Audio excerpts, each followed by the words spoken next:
খানাপাৰাৰ সন্মিলনত পঞ্চায়ত প্ৰতিনিধিসকলৰ বাবে বিশেষ ঘোষণা কৰিছে মুখ্যমন্ত্ৰী ডক্টৰ হিমন্ত বিশ্ব শৰ্মাই। পঞ্চায়ত প্ৰতিনিধিৰ পৰিয়ালৰ বাবে বিনামূলীয়া চিকিৎসা সন্দৰ্ভত মুখ্যমন্ত্ৰী ডক্টৰ হিমন্ত বিশ্ব শৰ্মাই বিশেষ ঘোষণা কৰাৰ লগে লগে উৎফুল্লিত হৈ পৰিল সকলো পঞ্চায়ত প্ৰতিনিধি। আজিৰ পঞ্চায়ত সন্মিলনত আগতে কেতিয়াও পঞ্চায়তৰ প্ৰতিনিধিসকলে নোপোৱা এটা নতুন আঁচনিৰ বিষয়েও মই ঘোষণা কৰিব খুজিছো।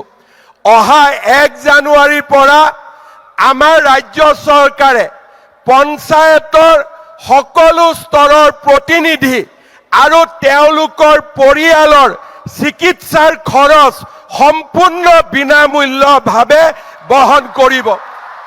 সম্পূৰ্ণ বিনামূলীয়াকৈ ৰাজ্য চৰকাৰৰ কৰ্মচাৰীয়ে যেনেকৈ সম্পূৰ্ণ বেমাৰৰ চিকিৎসাৰ খৰচ পায় তেনেকৈ 1 জানুৱাৰীৰ পৰা পঞ্চায়তৰ প্ৰতিনিধি আৰু তেওঁলোকৰ নিকট পৰিয়ালে 100% স্বাস্থ্যৰ সকলো সুবিধা ৰাজ্য চৰকাৰৰ পৰা লাভ কৰিব।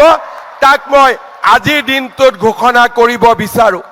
শ্ৰদ্ধাৰ ৰাইজ, মই এটাই বিচাৰো যে আমি চৰকাৰৰ পৰা সকলো ধৰণৰ আপোনালোকক সহযোগিতা কৰিম, কিন্তু এখন দুৰ্নীতিমুক্ত পঞ্চায়ত, এখন দুৰ্নীতিমুক্ত সমাজ আমি অসমৰ জনগণক উপহাৰ দিম।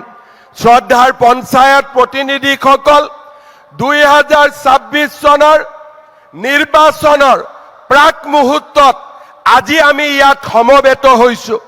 আমি নিৰ্বাচনত জয়লাভ কৰিলো।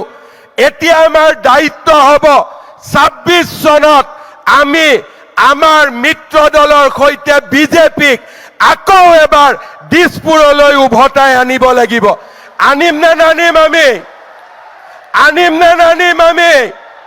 নৰেন্দ্ৰ মোদী ডাঙৰীয়াৰ নেতৃত্বত অসমত আমি বিধানসভাৰ ইলেকশ্যন জিকিম নে নিজিকিম?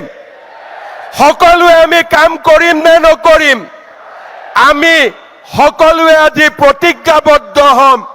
আই অসমীৰ সুৰক্ষাৰ বাবে, আমাৰ ৰাষ্ট্ৰৰ বিকাশৰ বাবে 2026 চনত নৰেন্দ্ৰ মোদী ডাঙৰীয়াৰ নেতৃত্বত অসমত আকৌ এবাৰ আমি বিজেপি আৰু NDAৰ চৰকাৰ আমি প্ৰতিষ্ঠা কৰিম।